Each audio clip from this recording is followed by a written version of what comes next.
Au-delà de ce qui est toujours dit sur le ciel, quelles sont les preuves solides de cette réalité invisible que Jésus appelle la maison de mon Père?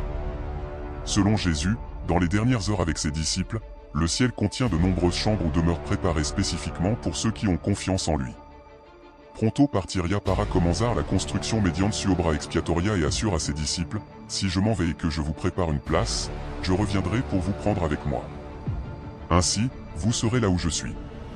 Jean 14h03. Cette vidéo vise à amplifier la compréhension de la gloire enveloppante qui attend les croyants ressuscités, depuis le langage spécifique des mentions jusqu'aux récompenses éternelles que Jean, Paul et Jésus mentionnent. Jésus se référait fréquemment au temple comme à la maison de son Père, transformée en une maison de prière pour toutes les nations. Mais ici, les demeures au pluriel suggèrent des dimensions qui abordent encore plus. Le vocabulaire suggère que Jésus supervise également la construction d'espaces interconnectés à l'intérieur de l'immensité de la maison de son Père pour accueillir individuellement ses bien-aimés. Le mot traduit par demeure ou mention transmet la permanence et la conception personnalisée.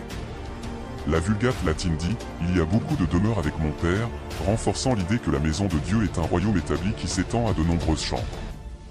Et le Christ lui-même dirige la construction de nouvelles chambres préparées spécifiquement pour ceux qui sont greffés dans sa famille pour toujours.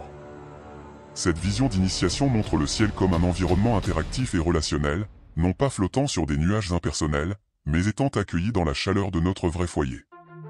Centré sur la table commune joyeuse de notre frère aîné, l'agneau sacrifié et roi triomphant, la demeure que Jésus construit activement pour nous, même maintenant dans la maison du Père, promet de s'adapter parfaitement à nos identités de nouvelle création.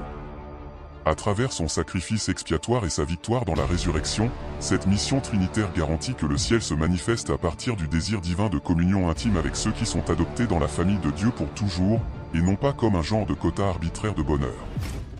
À peine 2 chapitres plus tôt, Jean expose l'obsession mutuelle du Père et du Fils d'accueillir plus d'enfants à travers l'offrande sacrificielle du Fils de lui-même. Maintenant, l'Esprit répand cette adoption à l'échelle mondiale, de sorte que Jésus relie directement les demeures personnalisées du ciel. Jésus décrit la maison de son Père comme contenant de nombreuses résidences permanentes, comme un manoir céleste expansif ou un complexe palatial. Cette illusion architecturale contraste avec les stéréotypes de l'irréalité flottante en enracinant notre héritage éternel dans un lieu physique conçu pour l'épanouissement humain en relation avec Dieu.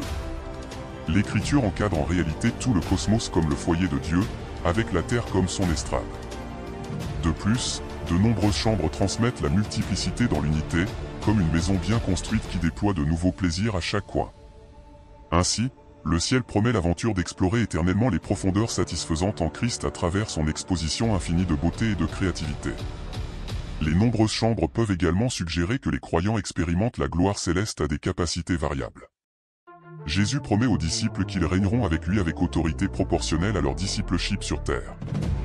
L'arbre de vie de la Genèse réapparaît, abondamment, donnant des fruits chaque mois, sans pacte restrictif médiant la distance entre le Dieu saint et les humains enclins à l'erreur.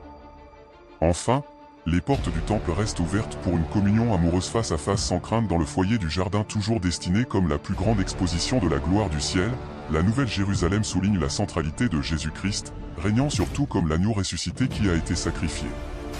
Parmi les passages bibliques qui révèlent les merveilles du ciel, l'Apocalypse 21h22 offre le plus de détails sur la ville sainte, appelée la Nouvelle Jérusalem, qui sert de capitale épicentre. Alors que d'autres textes capturent des éclairs de l'atmosphère ou des éléments individuels, cette section met l'accent sur des spécifications concrètes sur la construction et la conception. La capitale éternelle existe pour montrer la prééminence du Fils, tout comme sa vie et son ministère terrestre ont anticipé la réalité du royaume qui se lève à travers l'Évangile. L'Apocalypse décrit d'abord le trône de Dieu et de l'agneau comme le siège partagé d'où coule la rivière de la vie, parcourant transparentement la rue principale de la ville.